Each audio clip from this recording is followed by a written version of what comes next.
So please welcome Tricia Malloy.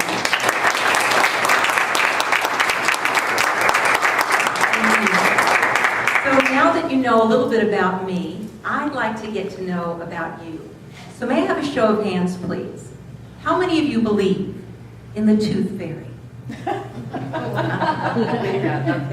And who here is certain that someday soon the prize patrol from Publishers Clearinghouse will ring your doorbell and hand you a humongous $1 million check? Now the reason I ask this is because sometimes when I speak about the power of our subconscious mind and universal principles like affirmations and visualization and gratitude, some people find it hard to believe. They say, that's too good to be true. That's too easy to work. How could my thoughts create or change my reality?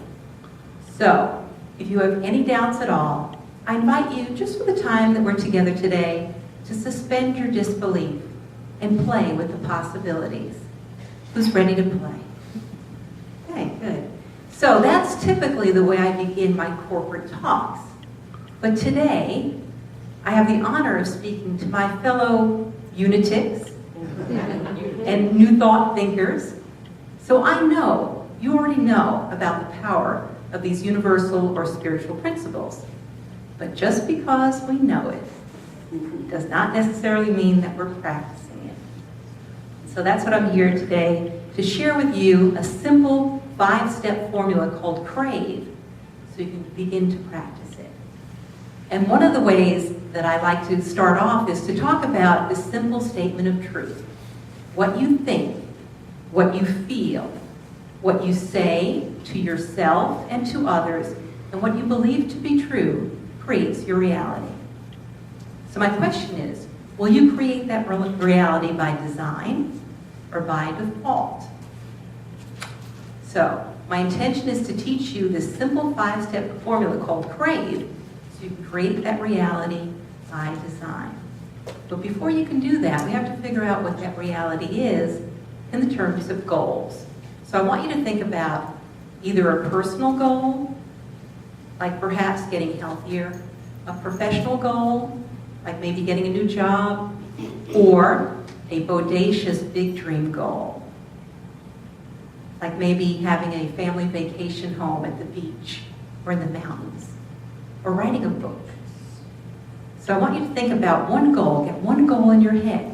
And what I'm going to do is I'm going to share with you these 5 steps so you can relate each step to your own goal. So you've got a goal in mind? Good. So before I share with you the Crave formula, I'd like to explain how Crave came about.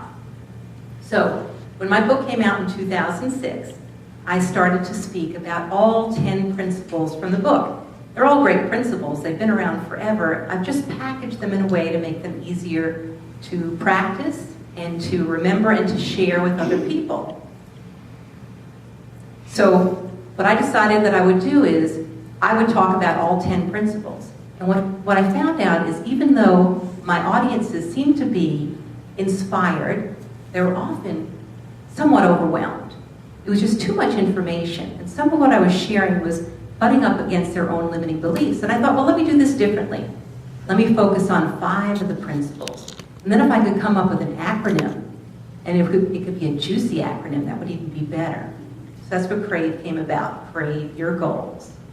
So C is for clean out the clutter. Oh, and I have an article that summarizes all this, and you can just sign up for it in my newsletter. The sheet's in the back. So if you don't want to take notes, feel free to just relax and take it all in. So clean out the clutter. Clutter distracts and confuses us. It drains our energy. And it keeps us from doing what's most important. It gets in the way of our goals and our dreams. So we have physical clutter, like perhaps a messy office or a clothes closet where half the clothes no longer fit our size, our lifestyle, or perhaps our era. I struck a chord. I speak from experience. And then we have technical clutter, and that's the regrets, the resentments, the things that we haven't forgiven about someone else or perhaps ourselves. It's the unfinished business. It's the unnecessary obligations. I'm sorry, let me start over again. The technical clutter. That's the information overload. Too much time on the internet, on social media sites. It's also your over-reliance on your cell phone. And then we have emotional clutter. The stuff that keeps us up at night. So we have the regrets, the resentments, the things that we haven't forgiven about someone else or perhaps ourselves. It's the unfinished business. It's the unnecessary obligations. It's the toxic people in our lives. Now, whenever I get to this part of my program, I notice that the energy of the room goes. And if we each had one of those thought bubbles over our heads, you know, like in the cartoons, for the most part, I'd see, I've got a problem with clutter. It's a universal issue, and it's getting worse. There's a universal law that says the universe or nature abhors a vacuum. And when we let go of that clutter, the stuff that no longer serves us, the universe or God or higher power allows what's necessary to come into our lives to take up that space. It works every time. So think about technical clutter, physical clutter, emotional clutter that's getting in the way. And each time you release some of that clutter, what happens is your energy goes up, your clarity goes up, you start to become ruthless against clutter. Clean out the clutter, number one. The second step is raise your energy. We are all vibrational energy beings. And we vibrate at different levels at different times. Now, vibrations is just another word for feelings and emotions. It's our attitude. So, when we are feeling good about ourselves, when we feel that we're taking good care of ourselves, and we feel appreciated, we'll vibrate at a high, positive, constructive, light level. And because energy attracts like energy, we will attract people and circumstances that vibrate at that same positive level. Now, conversely, when we're not taking good care of ourselves and we don't feel appreciated, we'll vibrate at a low, dark, negative, destructive level. And because misery loves company, we will attract people and circumstances that vibrate at that same dark, negative level. So, where do you want to be vibrating? High. And how do you get there?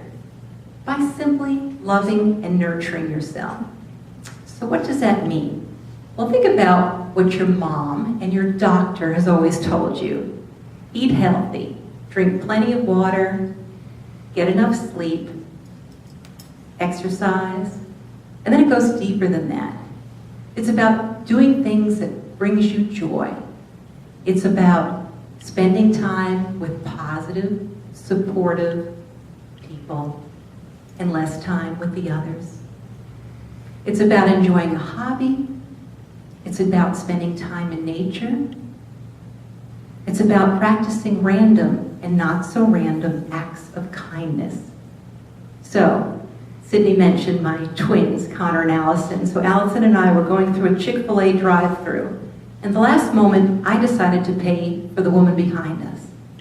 And the only thing that woman saw, as she pulled up and was told that her bill had been taken care of, is my car driving away with the license plate, "You are divine." You are divine. I always wanted to have one of those vanity plates, but I couldn't figure out what to say in 7 letters or less until I wrote my book, which was originally called Divine Wisdom at Work. So Allison and I were giddy, wondering what that woman thought and what did she perhaps say to her coworkers when she went back to work, and perhaps what did she share with her family over dinner that evening. So for $5.65, that was a great investment in our vibrations, and hopefully hers, and perhaps she paid it forward. Now, I have a magnificent garden in East Cobb because I am married to a magnificent gardener. And we have, depending on the time of year, apples, plums, grapes, figs, tomatoes, We've got a ton of tomatoes. If you're interested, come see me afterwards. We're trying to pass on those tomatoes because we can't eat them fast enough. Collards and kale, green beans, and beautiful flowers. And I have 2 jobs in the garden.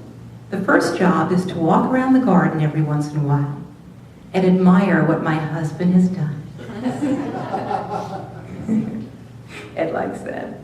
And the second one is to deadhead the roses. Now, who here is a gardener and knows about deadheading roses? Yeah. So the rose blooms, and then it dies, and it stays on the bush and continues to take energy from the bush until you clip it off so the energy can go to the new blooms. And when my husband explained that to me as he handed me my gardening gloves and my clippers, I thought, wow, what a great analogy that is to life. Where can you begin to deadhead what no longer serves you so you can begin to focus on what really matters? So we have clean out the clutter, raise your energy. A is for affirm success. Now, studies say that we speak to ourselves at least 10,000 times a day, and 80% of that tends to be negative, even the most enlightened of us. And that's because we're human and we're programmed to protect ourselves against worst-case scenarios. But the good news is that affirmations or positive self-talk help us to counter those negative messages with positive ones that support our success. So some of the affirmations that I enjoy sharing is, one of them is, when I am overwhelmed by my work and home responsibilities, I will say, I have more than enough time and energy to get the important things done today. Think about that. I have more than enough time and energy to get the important things done today. Now, when I remember to say that, and sometimes I have to say that several times, what I find is I get calm, I get confident, I start to cross off things on that list that should never have been there. I delegate, and by the end of the day, the important things do get done. Now, you notice I didn't say everything on my to-do list, because I believe that's an impossibility for most of us, but the important things do get done. Another affirmation that works for me is when I decided that I wanted to become a speaker, and when I was writing my book, I decided to go to Toastmasters to learn how to become a better speaker. Anybody been to Toastmasters here? Yeah. So I've spoken over the years with my marketing business, but not as a paid professional speaker. So I started to go to the meetings, and when I got enough courage, I signed up for the 5 to 7 minute icebreaker talk, and I was a mess. My mouth was dry, my legs were shaking. I held on to that lectern for dear life. I fumbled for my note cards, like I didn't know the subject, which was me.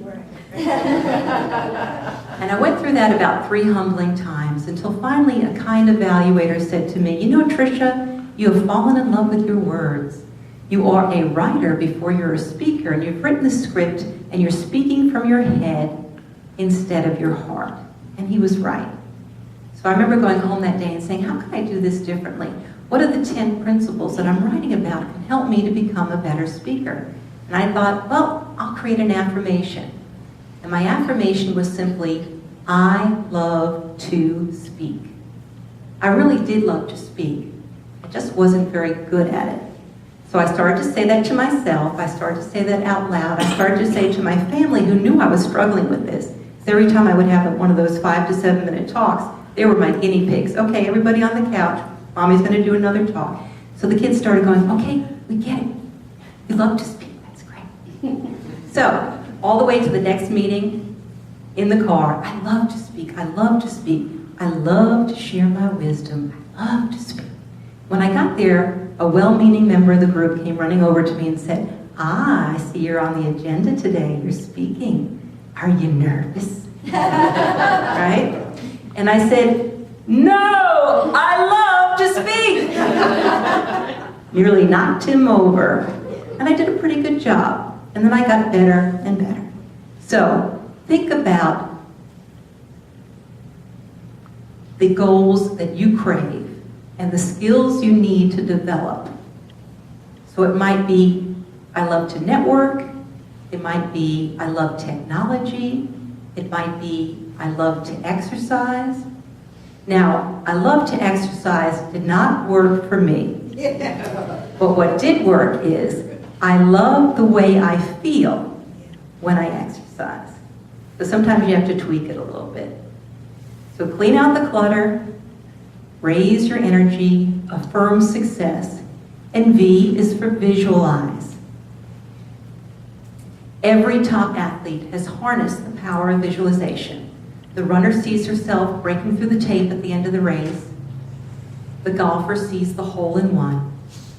Even my son Connor, just 9 years old at the time, and a darn good little leaguer, told me that he imaginated catching that crucial inning-ending fly ball even before it was hit to him in center field. And he did. So what can you imaginate? What can you visualize about your goals? Your subconscious mind believes everything you tell it, and that's why affirmations work so well, and everything that you show it, and that's why visualization works so well, and seeks out opportunities to prove that it's true. So, think about the goals that you have, and how can you visualize it? How can you create perhaps a treasure map or a vision board, which is basically a bulletin board or a poster board where you place pictures and words on it to help you focus on what you want to manifest in your life. Visualization is very powerful. I'm just curious, who uses vision boards or treasure maps here? Yeah. Great. Okay, so we have clean out the clutter, raise your energy, affirm success, visualize, and last but not least, express thanks. Cultivating an attitude of gratitude. Because what we focus on expands, and what we appreciate appreciates. And we tend to focus on what's not going right and what we don't have instead of what is going right and what we do have. So the idea is, think about ways that you can cultivate that attitude of gratitude. A simple way is to keep a gratitude journal, which is simply a notebook that you keep by your bed, and a couple of nights a week, write a brief list of what you are grateful for that day, and include at least one unique entry. What that does during the day, it gets you to go, what am I going to add to my gratitude journal? And it's a great way to get a good night's sleep. Another way to use gratitude is to transform challenging relationships. Like, I know no one here can relate to this, but just imagine that there's somebody in your life that pushes all your buttons, okay? And it's somebody that you can't end the relationship. So it might be a family member or perhaps a coworker. I challenge you for the next week to keep from saying or thinking anything critical about that person. And instead, each day, think about one thing that you are grateful to them for. Now, since that might be a challenge, I'll get you going. So the first weekday, you might say, that person teaches me to be more patient. I appreciate that about that person. And the rest of the week, you're on your own. But I promise you, within a week, in some cases it might be 2 weeks, but I promise you, within that time period, that relationship will change because you're no longer putting energy towards that. It works. I've gotten so much feedback around that. So, and when it comes to the goals you crave, be grateful for what is and what will be in anticipation of your success. So we have clean out the clutter, raise your energy, affirm success, visualize, and express thanks. Now, hopefully what I shared with you resonated with you and has inspired you. But if you go back to business as usual and don't use even one of these Crave steps, you'll miss out on so many of the benefits of having an amazing life. Very good. So who here is familiar with the modern-day treasure hunter, Mel Fisher? Yeah, About 50 years ago, Mel and his crew went out in search of the sunken treasure of the Atocha, which was a Spanish galleon ship that went down during a hurricane somewhere off the Florida Keys back in 1622. And Mel, he was a wise man. He knew he needed to keep himself and his crew focused and motivated.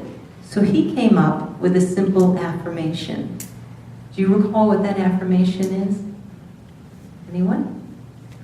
Today's the day. You know, the Georgia lottery has today could be the day, which is basically today's the day, and then it went to the legal department. Right. And they didn't want to promise too much. So every day they went out in search of the treasure. They said, today's the day. Well, 5 years go by, no treasure. Today's the day. 10 years go by, no treasure. Today's the day. 15 years of searching and still no treasure. Now Mel remains the only constant. The rest of the crew has changed over the years, and they continue to go out in search of the treasure. After 16 years of searching, they finally find the treasure. The only problem is that just about everyone, including the state of Florida, laid claim to that treasure. So Mel had to go through more than 100 court battles. Can you imagine? All the way up to the Supreme Court. And the Supreme Court ruled, Mel, today's your day. More than 40 tons of gold and silver, coins and bars and chains and emeralds, worth more than $450 million. So, my question to you is, what treasure are you searching for? And just think how much easier it could be if you began each day with a simple affirmation, like today's the day. Today's the day I will accomplish my goal, or today's the day I'll take one little baby step closer to that goal. Ladies and gentlemen, today's the day.